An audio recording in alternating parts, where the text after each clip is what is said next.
रहनुमा तहरीक इंसाफ हमाद अजहर ने मुमकिन गिरफ्तारी के खिलाफ अदालत से रुजू करने का फैसला किया है। कहा कि दुख की घड़ी में घर वालों के साथ रहना चाहता हूँ, अदालत से रुजू करके इंसाफ तलब करूंगा, मिल गया तो अल्लाह का शुक्र अदा करूंगा और ना मिला तो इस्तकामत और सब्र से मजीद जबर बर्दाश्त करूंगा। सुभान अल्लाह, बड़े बाप का बड़ा बेटा। बहुत खुश नसीब होते हैं ऐसे बाप जिनके बेटे भी ऐसे शानदार हों। मिल गया इंसाफ तो अल्लाह का शुक्र अदा करूंगा और ना मिला तो इस्तकामत और सब्र से। देखो बात सुनो, मेरे लिए मियां अजहर बड़े भाइयों की तरह थे, बहुत ज्यादा प्यार और रोमांस। बेलीपुर तक वो मुझे मिलने आया करते थे। चंद सालों से वो लास्ट मुलाकात हुई मेरी एक बहुत बड़े इज्तिमा में, तो उन्होंने मुझे घंटा उठने नहीं दिया। खुद बाद में मुझे पता चला वो 4 घंटे आखिरी वक्त तक बैठे रहे। चंद माह पहले की बात है। बहुत बहुत ही प्यारे इंसान, चंद गिने चुने उन पाकिस्तानियों में से, उन पाकिस्तानी सियासतदानों में से। लेकिन मैं हमेशा कहता हूँ एक्सेप्शंस। अब मियां अजहर हो गए, इत्तेजाज हसन हो गए, अपने मिराज खालिद साहब हो गए, इस तरह के और नाम भी, मिराज मोहम्मद खान हो गए, मुख्तार राना हो गई। ये बात करते हुए मैं अंदर से हिल जाता हूँ, इसीलिए हमेशा ये पख लगाता हूँ। अच्छा, अब ये आपने तो लिखा है कि दुख की घड़ी में घर वालों के साथ रहना चाहता हूँ, वो ठीक बात है। हमाद अजहर की वालिदा को, घर वालों को तो अलहदा कर दो। इस वक्त बेटे की अशद जरूरत है और इस दुख की घड़ी में how do they react, I don't know. एक बात मैं जानता हूं कि सियासत के सीने में कहते हैं ना दिल नहीं होता, ये मेरा जुमला नहीं है, मैंने इसमें इजाफा किया है। सियासत की खोपड़ी में मगज भी नहीं होता, खोपड़ी खाली होती है, उसमें डॉलर, प्रोटोकॉल, पैसा बस, और इनके किरदार में किरदार भी नहीं होता। सियासत की बात कर रहा हूं, लेकिन रियासत को इस नहूसत से पाक होना चाहिए। मैं कभी नहीं बोला इस वक्त अगर हमाद जैसे हाईली एजुकेटेड, नीट, क्लीन बंदे पे हाथ डाला तो लोगों के दिलों में नफरत जो है ज़रबें खाएगी। इंसानियत का तकाजा भी है, पाकिस्तानियत का तकाजा भी है कि स्टे पुट। मुझे हमाद ने कहा कि आपके दोस्त चले गए। मैं कहा नहीं यार, मेरे दोस्त नहीं, मेरे भाई थे वो बड़े, वो मान थे, लाहौर का फख्र था वो आदमी, पंजाब का फख्र था वो आदमी। बेशक। खैर छोड़ो, अल्लाह उनकी मग़फ़िरत करे। आमीन, अल्लाह उन्हें गरीक़ रहमत करे। आगे चलते हैं साहब। हसन साहब, सेक्रेटरी रेलवेज ने सेनेट की कामा कमेटी बाय रेलवेज को बताया कि एक वक्त था जब मुल्क भर में 244 ट्रेनें चलाया करते थे, अब सिर्फ 104 ट्रेनें चला रहे हैं। कराची और लाहौर के सिवा कहीं से भी मुनाफा नहीं आ रहा। जब बात सुनो, हम भी वैसे ना बड़े मलामती लानती किस्म के लोग हैं, गोरे को बड़ा बुला भरा कहते हैं। तुम्हारे अपने पल्ले क्या है?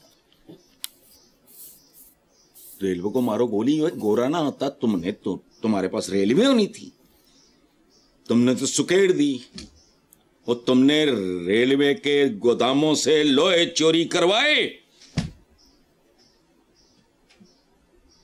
रोकड़ा बनाने के लिए, तुमने वहां हराम खाया, रिश्वतें खाई। बात सुनो, रेलवे रेलवे क्या करना, रेलवे दफा करो।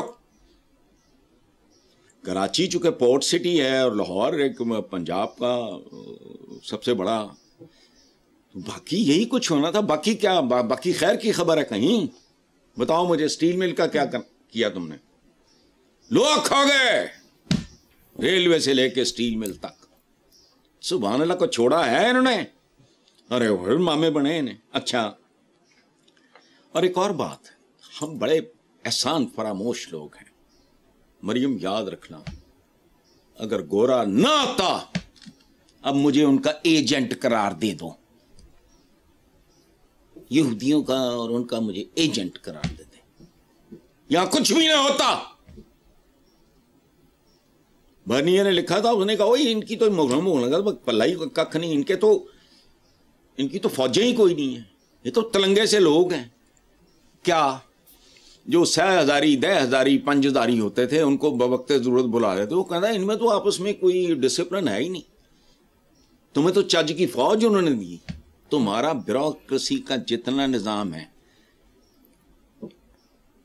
ڈی سی تسی کر جمے نے, deputy commissioner, secretary, chief secretary عدلیہ کا. اب بات سنو, جب یہ سلسلہ شروع ہوا ہے نا تو قیامت ٹوٹ پڑی تھی یہاں.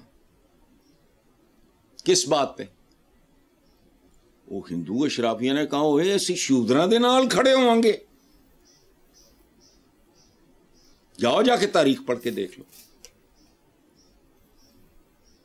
تمہارا سب کچھ ان کا دیا ہوا ہے, سب کچھ.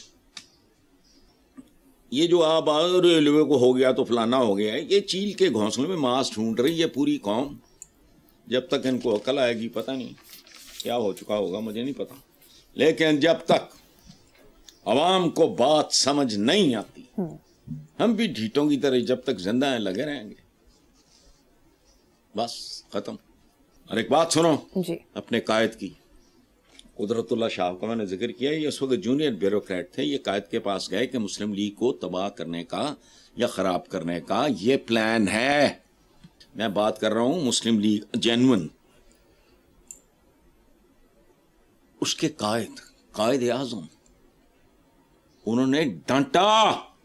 وہ سنو, انہوں نے کہا کہ بیٹا تمہاری لائلٹی اپنی حکومت کے ساتھ ہونی چاہیے, کسی انڈیویجول کے ساتھ نہیں. یہ جو سیکرٹ ڈاکیومنٹ تم میرے ساتھ شیئر کر رہے ہو, تم خیانت, جملہ آگے پیچھے ہو سکتا ہے. قائد اعظم محمد علی جناح سنپڈ ہم. حالانکہ کتنا بڑا سیکرٹ لے کے, وہ تو اپنی جوان تھے, نوجوان تھے قدرت اللہ شاہ, وہ تو اپنا پاکستان اور یہ اور وہ اپنے خوابوں کی. لیکن کمال دیکھو, اسی لیے ان کی انگریزی تقریریں سمجھ آتی تھیں. ان لوگوں کی کچی پکی ونگے منہ والی انگریزی جڑی ہے وہ تے لوگ ہستے نے, اور انہاں دی اردو بھی سمجھ نہیں آتی. That is the difference. چلیں, میڈیا رپورٹس کے مطابق عالمی منڈیوں میں گھی اور پکانے والا تیل سستا ہونے کے باوجود عوام کو فائدہ نہ مل سکا. اس کا ذمہ دار کون ہے؟ اس کا ذمہ دار مریم ہے, حسن نثار ہے, ہماری پوری ٹیم ہے, فاروق ہے, ادھر ہی ہوں گے آفس میں. نیلا تھوتھا ڈال کے چائے میں دے دو ان کو. اطہر رضا ہے میرے پاس ہی بیٹھا ہے, اس کو میں چھری پھیر دیتا ہوں. ہم ذمہ دار ہیں بھائی. یہ دیکھو, جب سانپ ڈستا ہے, بچھو ڈستا ہے, اور آپ چھتر ہونے کے باوجود اس کو نہیں مارتے, ڈنڈا ہونے کے باوجود نہیں مارتے, تو آپ ذمہ دار ہو نا. کو خوبصورت جی ناگن آ گئی ہے, میں انہیں گلے چ پا لواں, میں انہیں ویسے ہی پھڑکا دے. کو ناگ راجا آ گیا, ہم ذمہ دار ہیں, nobody else. میں نے چند دن پہلے کہا تھا نا کہ اس پہ سایہ ہے. ہم نے ہندوؤں سے علیحدگی کے باوجود, یہ ہمارے ہاں یہ برہمن ہیں, عوام شودر ہیں. ختم. ذمہ دار میں ہوں, آپ ہیں, ہماری پوری ٹیم ہے جی. ایک دوسرے چپیڑا مارو. اگلی میٹنگ میں آپ بھی آنا. بین لگایا ہوا میں نے کہ شام کو دیر ہو جاتی ہے تو آپ کو میں نے منع کیا تھا کہ آپ نہ آیا کرو اندھیرا ہونے سے پہلے نا, اس لیے آپ آؤ نا. آئندہ میٹنگ میں آپ آؤ, ایک دوسرے کو نا چپیڑے ماریں گے. حسن صاحب اب تو میں بالکل بھی نہیں آؤں گی. ذمہ داری کا تعین کریں گے. جیتے رہو بیٹا, بس جیتے رہو اور مرتے رہو.